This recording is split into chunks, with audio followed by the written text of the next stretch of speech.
बिस्मिल्लाहिर्रहमानिर्रहीम। अस्सलाम वालेकुम प्यारे व्यूअर्स, आज की वीडियो में नमाज इशराक की फजीलत, नमाज इशराक का तरीका और नमाज इशराक के वक्त के बारे में बताएंगे।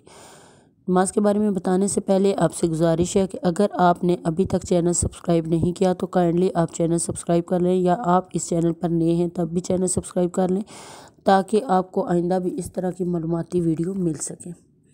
सबसे पहले आते हैं नमाज इशराक के वक्त की तरफ। सूरज तुलू होने के कम से कम 20 या 25 मिनट के बाद से लेकर ज़ुहर कुबरा तक नमाज इशराक का वक्त रहता है। नबी पाक सल्लल्लाहु अलैहि वसल्लम का इरशाद पाक है, जो नमाज फजर बाजमात अदा करके ज़िक्र अल्लाह करता रहे यहाँ तक कि आफ्ताब बुलंद हो और फिर 2 रकतें पड़े तो इससे पूरे हज और उम्रे का सवाब मिलेगा।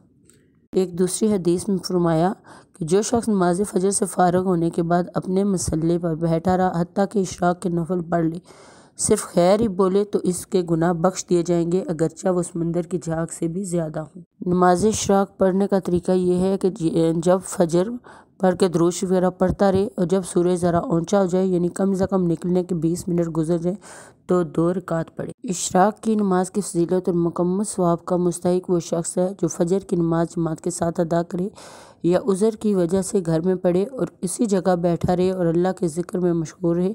फिर इशराक के वक्त आने के बाद 2 रकात या 4 रकात अदा करे तो इसको इशराक की नमाज की पूरी फजीलत हासिल होगी। और अगर इन शराइत में से कोई एक शख्स फोत हो जाए तो इशराक की नमाज हो जाएगी लेकिन फजीलत पूरी हासिल नहीं होगी। ताहम अगर पूरी फजीलत हासिल ना कर सके तो जितनी भी हासिल कर सके वो गनीमत है। नमाज का तरीका ये है कि जिस तरह से नवाफिल अदा किए जाते हैं 2 करके या 4 एक साथ, इसी तरह नमाज इशराक की नियत बांधी जाती है 2 की या 4 की एक साथ भी बांधी जा सकती है। ये ज़्यादा से ज़्यादा 4 और कम से कम 2 रकात अदा की जाती है। तो उसी तरह से वो नवाफिल की तरह इसकी नियत बांधे नमाज इशराक की और फिर नमाज शुरू करे। पहली रकत के बाद दूसरी रकत अदा करे, फिर कहदा करे, फिर उसके बाद अगर 4 की नियत बांधी है तो दोबारा से अगली तीसरी रकत अदा करे, फिर चौथी अदा करे, फिर कहदा के बाद सलाम फेर ले।